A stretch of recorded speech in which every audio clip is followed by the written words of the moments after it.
Hello, this is Penny on 15 Minutes of Fame, and our show today is about how beloved fantasy author George R. R. Martin just launched a major legal battle against AI giant OpenAI.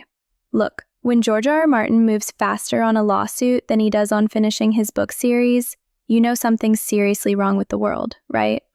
The man who's been keeping fantasy readers waiting for over a decade just served OpenAI with legal papers quicker than Jon Snow figuring out he's been kissing his aunt.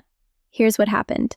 Martin teamed up with other authors like Michael Chabon and Ta-Nehisi to file this massive class action lawsuit. They're basically saying OpenAI straight up took their copyrighted works to train ChatGPT without permission.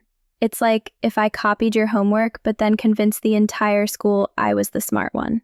Classic move, OpenAI. You call it innovation, I call it borrowing with extra steps. The judge, Sydney Stein, just dropped a ruling that's got these tech executives sweating harder than a medieval peasant during wildfire season. He said a reasonable jury could find that ChatGPT's outputs are substantially similar to the author's works. That's legal speak for, this AI isn't just learning concepts, it's literally stealing the recipe for your grandmother's secret sauce. And get this, someone prompted ChatGPT to create a Game of Thrones sequel.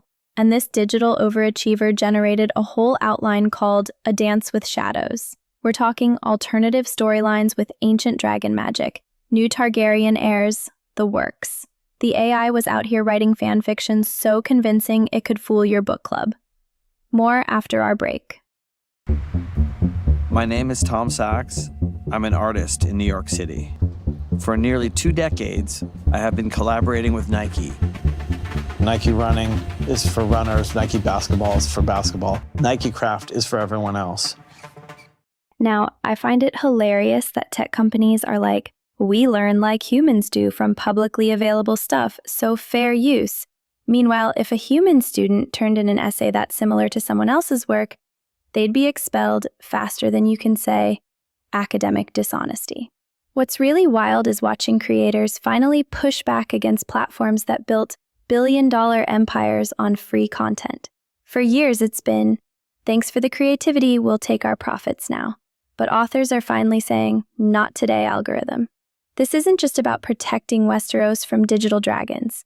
It's about whether creative professionals can own their work when AI can clone their voice, style, and entire creative process. The court's letting this move forward, which means we're about to find out who actually owns creativity in the AI era. Relax, though. If the writers lose, we'll just blame capitalism. It's never not guilty. Okay, creators, that is your 15 Minutes of Fame podcast. If you like our work here, show us some love with 5 stars and a follow. Now, go be the main character. 15 Minutes of Fame! 15 Minutes of Fame! Grep News. Thomas.